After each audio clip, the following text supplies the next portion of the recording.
Buenas tardes.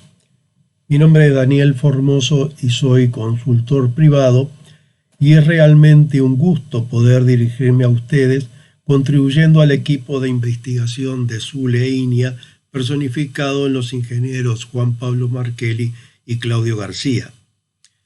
Como es de conocimiento, desde el 2010 se vienen tomando datos de los módulos de riego en el CIEDAC, tanto en producción de forraje como en producción de carne ovina y bovina, así como producción de lana.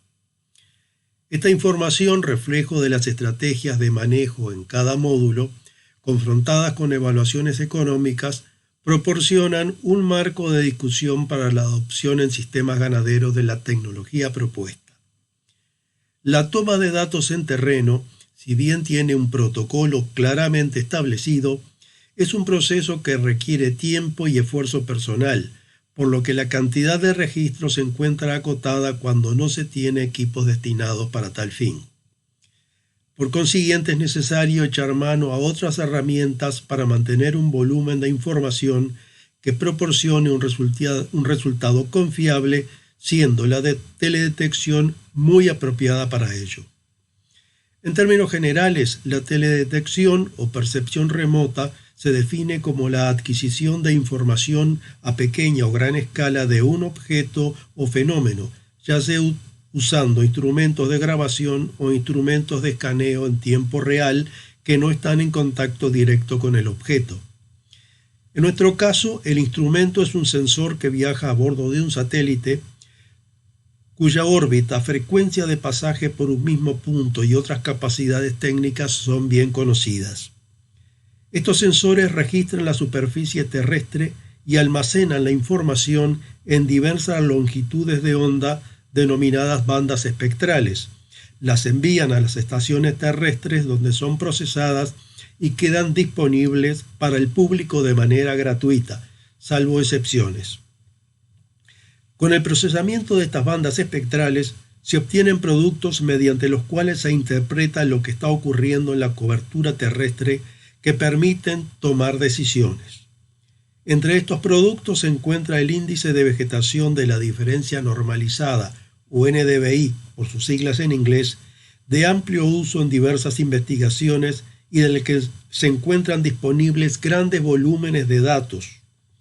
En términos generales, el NDVI detecta vegetación y su estado de salud, así como suelo descubierto y agua. Al ser un índice, no tiene unidades y su valor está entre +1 y -1, extremos que serían, simplificando, vegetación exuberante y agua. En conclusión, es una excelente herramienta, aunque tiene sus restricciones, por lo que es necesario conocerlas si se va a utilizar como una herramienta para la toma de decisiones. ¿Cómo se está aplicando la teledetección en los módulos de riego? Primero, es necesario situarse en el área de evaluación.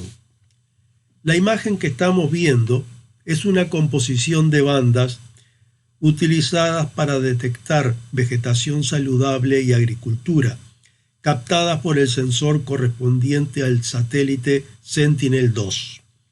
La imagen es de diciembre de 2020 en plena seca y muestra el área de riego por desnivel, aquí donde estamos viendo con el cursor, así como las diferentes posiciones del pivot en las parcelas de evaluación de pasturas. Las zonas rosadas corresponden a zonas de laboreo y las demás a vegetación seca, con el contraste entre los cursos de agua y los árboles. Como dato adicional, tenemos un área negra sobre el embalse que es simplemente la sombra de esta nube que se encuentra en este sitio. ¿Dónde utilizamos el NDVI? Concretamente, el área del módulo de riego por desnivel era un campo natural con abundante paja mansa, especies campestres, naturales y con manchones de trébol blanco espontáneo. Se pretende evaluar cómo fue la dinámica de la pastura que se estableció en el sitio, luego de la correspondiente sistematización. Para ello vamos a las bibliotecas en línea donde se encuentran los archivos con el índice, se selecciona la zona requerida y se construye una secuencia temporal de evolución del mismo. Lo que estamos observando es una secuencia estacional que comienza en otoño de 2007 hasta el verano del 2020. La línea horizontal corresponde al promedio, al NDVI promedio de toda la serie, mientras que la línea vertical marca el inicio de la sistematización del área para incluirla como módulo de riego por desnivel. Hay dos puntos bajos en esta serie. Este punto, que corresponde al verano del 2008, es el periodo seco de ese año, que fue entre el 2008 y principios del 2009, mientras que este otro punto, verano del 2018, corresponde a la aplicación de alfombra química para el control de la paja mansa.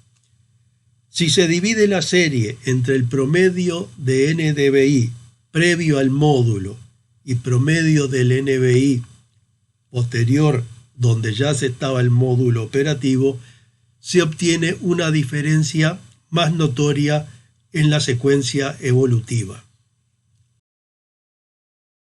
Lo que aquí vemos es la diferencia entre el promedio de 2007 al 2013 y la diferencia entre el NDVI promedio del 2013 al 2020. El cambio en el índice, el NDVI. Hay que destacar que los colores son subjetivos, puestos por el usuario, porque la imagen original está en una escala de grises. Como se ha visto, el promedio es un dato, por lo que para tener una idea mejor de los cambios ocurridos, es conveniente observar cómo ha variado el índice de manera espacial en el área de riego, siguiendo el pastoreo y otras intervenciones como rotativa y control químico de la paja mansa. Para ello, vamos a observar un video donde está la secuencia del NDVI desde el 2011 hasta el 2020. Como pueden observar, los cambios ocurridos espacialmente dentro de la parcela han sido bastante movidos, lo que no se puede detectar con comodidad si solo se obtiene el promedio. Muy bien, si bien el NDVI nos muestra los cambios que están ocurriendo en la cobertura del área de riego por desnivel, no nos dice qué componentes están experimentando esos cambios. Por consiguiente, se debe realizar una clasificación temática para separar los distintos componentes de la vegetación y la superficie que ocupa cada uno de ellos.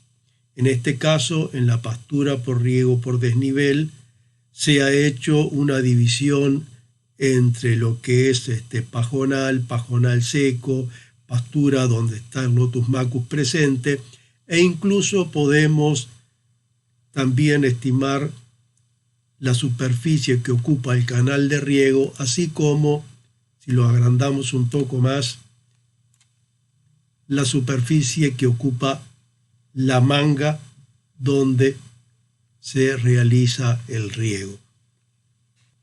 Los productos que se obtienen con los sensores remotos pueden relacionarse con diferentes estados de la pastura, así como requerimientos hídricos de la misma, así también como su productividad, rendimiento en materia seca y evolución de los componentes de la vegetación. Pero para realizar tales ajustes es necesario contar con datos de terreno, datos de calidad, para lograr relaciones confiables que se integren en modelos productivos para uso de los productores. Por mi parte, muchas gracias por ver este video.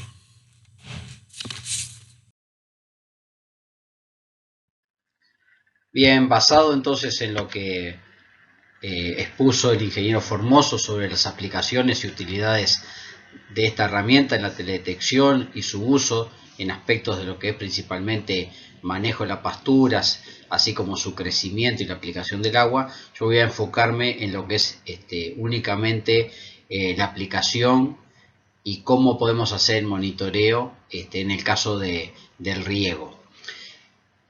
Y en el caso particular del riego en pasturas.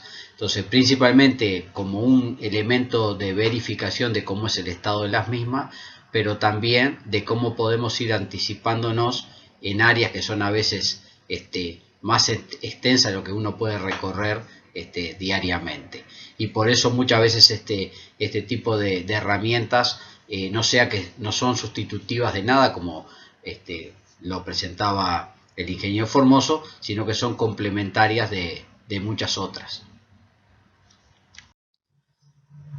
En esta imagen, entonces lo que tenemos es un área de pasturas en el cual tuvieron un determinado régimen de agua durante la pasada temporada, y aquí lo que vemos es la evolución desde octubre hasta el día de hoy en lo que es el coeficiente de cultivo, el Kc.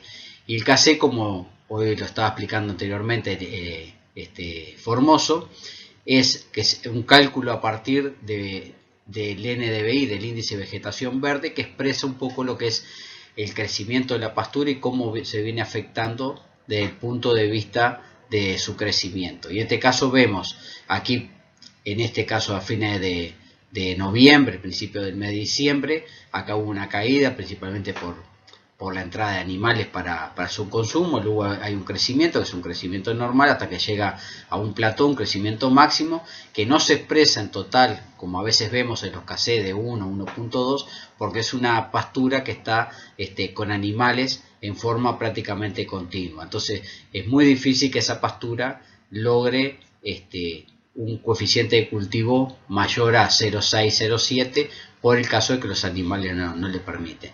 Lo que sí es interesante ver es cómo ella no tiene una caída larga, drástica, salvo en aquellos momentos en los cuales se produce su corte. Entonces, ¿qué es lo interesante de esto?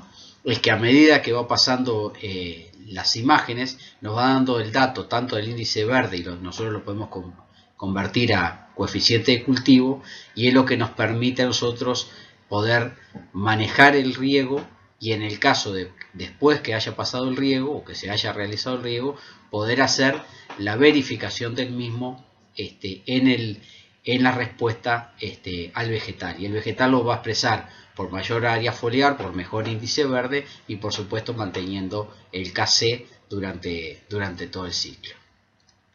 En esta slide, aquí lo que presentamos es el caso particular del riego en las parcelas que tenemos de pasturas de Lotus Maco en el CIEDAC, en el centro del sur, en Florida, en el cual presentamos aquí la cantidad de precipitaciones ocurridas entre septiembre y fines de febrero y el dato de evapotranspiración.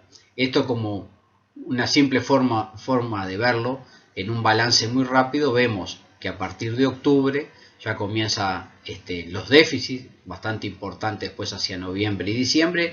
Fue un enero llovedor, muy bueno para lo que es el caso del crecimiento de las pasturas, y luego en febrero tuvimos precipitaciones hasta el día 10 de febrero, ahí se cortaron y ya hasta el día de hoy no han ocurrido más lluvias.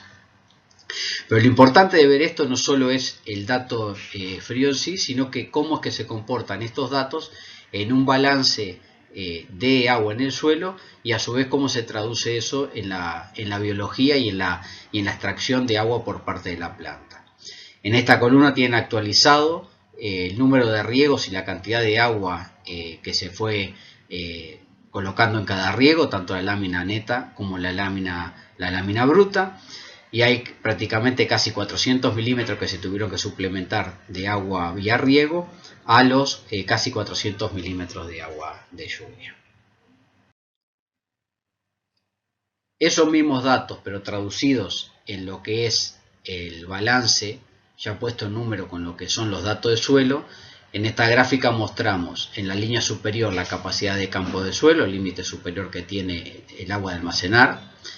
Esta franja punteada aquí es el agua en el cual permitimos el agotamiento en el perfil donde crecen las raíces, y aquí esta otra es el punto de marchitez permanente. O sea que entre estas dos líneas debería oscilar nuestra agua disponible, de manera que la pastura no tuviera ningún tipo de estrés y pudiera expresar su voluntad. En las barras lo que están expresados son las lluvias que ocurrió en esos periodos, y estas flechas marcan cuándo se dieron los riegos en ese periodo. Y aquí podemos ver que en este periodo hubo un poquito más, se dio un poquito más de la cuenta lo que el agotamiento de agua en el suelo, lo completamos con un riego, luego hubo lluvias y así sucesivamente los distintos riegos. Este es el periodo de enero que les comentaba que no hubo necesidad de regar, y este es el riego de principios de marzo que ya estábamos bajando aquí al límite de agotamiento de agua en el suelo. Eso por un lado nos muestra en forma de ver otra manera el monitoreo. Una es satelital, esto es vía sensores en el suelo, y también tenemos otra que es esta línea más punteada que viene oscilando, que es simplemente un balance de lo que es la precipitación efectiva y la evapotranspiración del cultivo, en el cual estas oscilaciones es por lluvia, y ven que coincide con las barras de lluvia o de riego, en el cual se da cada vez que precisa agua, y de estas son la parte negativa, que es lo que consume el cultivo.